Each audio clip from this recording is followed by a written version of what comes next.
Good morning. My name is Lou. I'm gender fluid.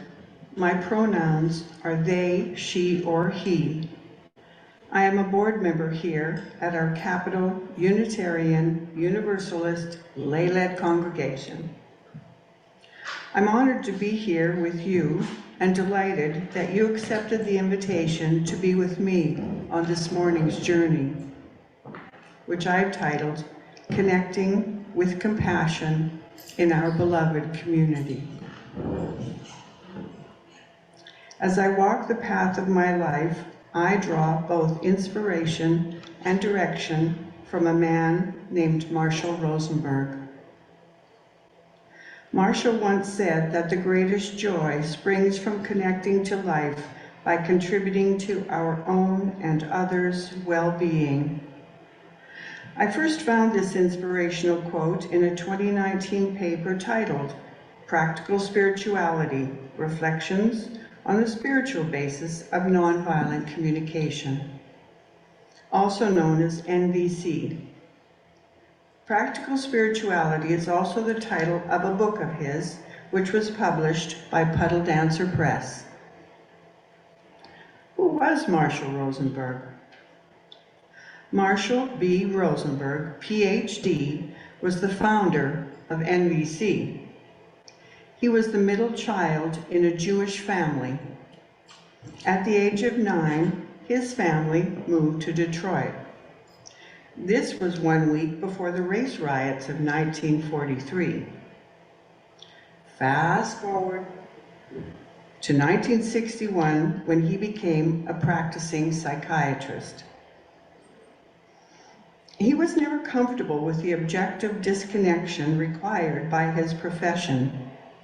So, in his search for truth and meaning, he studied many religions and world philosophies. He was searching for ways to simultaneously connect with and support people in their search for peace. He achieved great success throughout the world, connecting with individuals, gangs, tribes, and other organizations. His work is the foundation for the Center of Nonviolent Communication. He has shared his approach through his workshops, writings, and speaking engagements. Today, I will reflect on his philosophy and processes.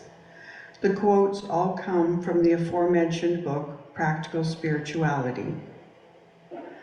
A side note is that most of Marshall's publications were transcripts of interviews or workshops. Marshall was asked, how do we connect with the divine through nonviolent communication?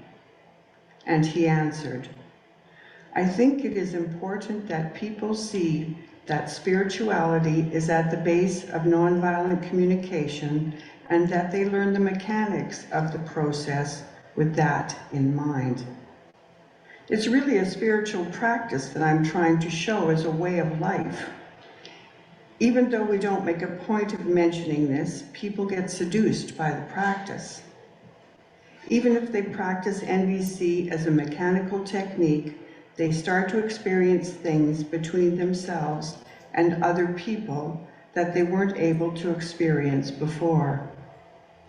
So eventually, they come to the spirituality of the process. They begin to see that it's more than a communication process and realize it's really an attempt to manifest our spirituality. I have tried to integrate spirituality into the practice of NVC in a way that meets my need not to destroy the beauty of it through abstract philosophizing. End quote. Further on, Marshall is asked, what do you mean by giving of ourselves? And in his response says, to give a gift of oneself is a manifestation of love. It's a gift when you reveal yourself nakedly and honestly at any given moment for no other purpose than to reveal what's alive in you, not to blame, criticize, or punish. Just, here I am, and here is what I would like. This is my vulnerability at this moment to me. This is a way of manifesting love, end quote. The act of connecting to life is a practice of awareness. What are you feeling? What are you longing for?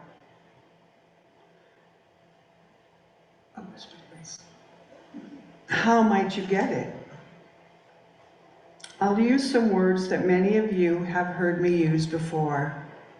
Observations, feelings, needs, requests. Observing without moral judgment is a part of the practice of awareness. Identifying your feelings about the observation can help you clarify what it is that you're longing for, what you value, what the need is that is or is not being met.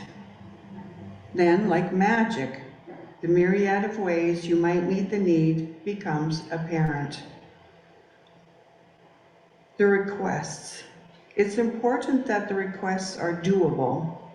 The requests are strategies for how the need might be met. Marshall once said, the observation without judgment. Marshall said that once the observation without judgment is clear, when the feelings and needs are spelled out, then 10,000 strategies can be revealed.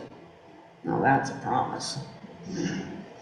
Marshall goes on to say, the other way we give of ourselves is through how we receive another person's message.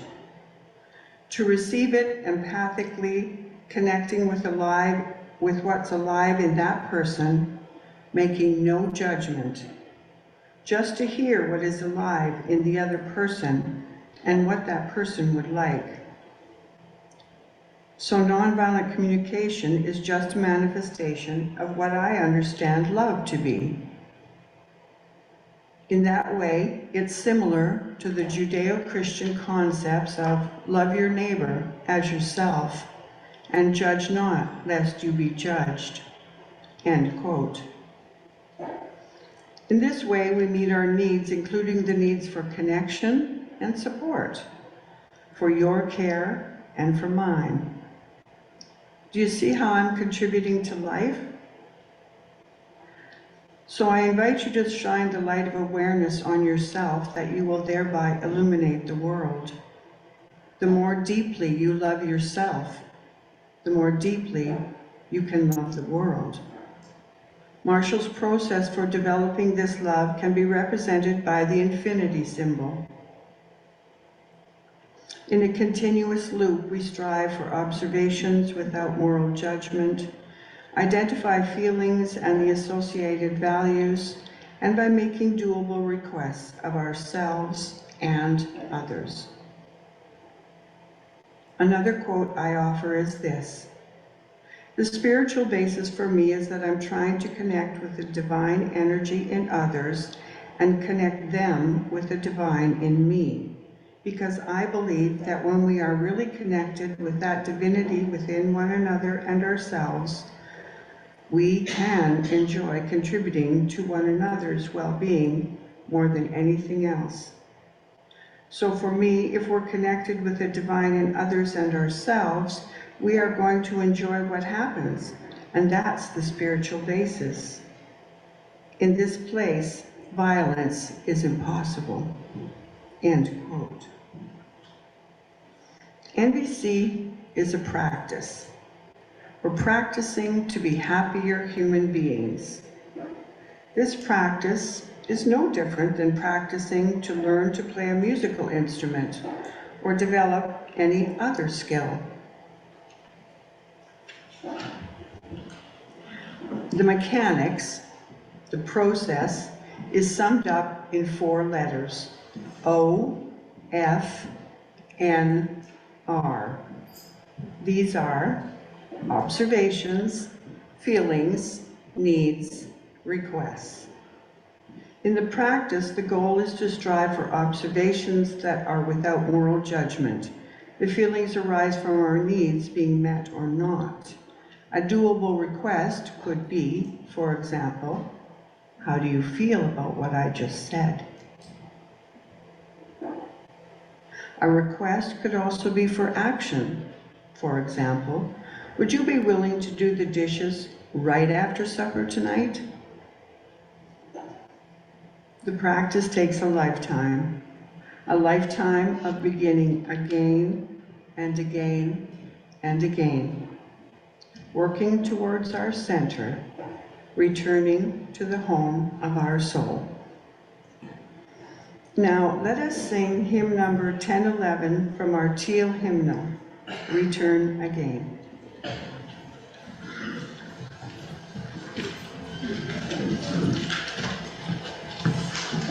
In the middle section of this song, as you're singing what is showing up here, you might hear some harmonies from Kathy and Amanda. Carry on with what you're singing.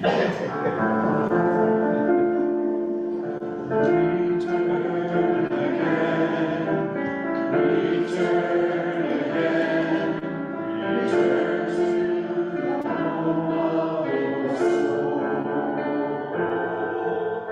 Return again, return again, return to the home of your soul. Return to who you are, return to what you are, return to where you are, born and reborn again. Return to who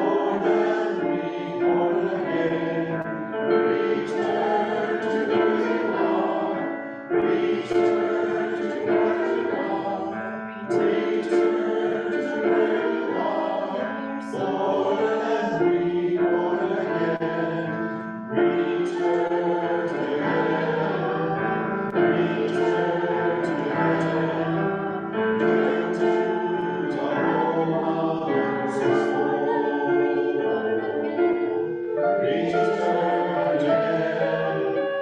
Return again, return again, return to the home of your soul.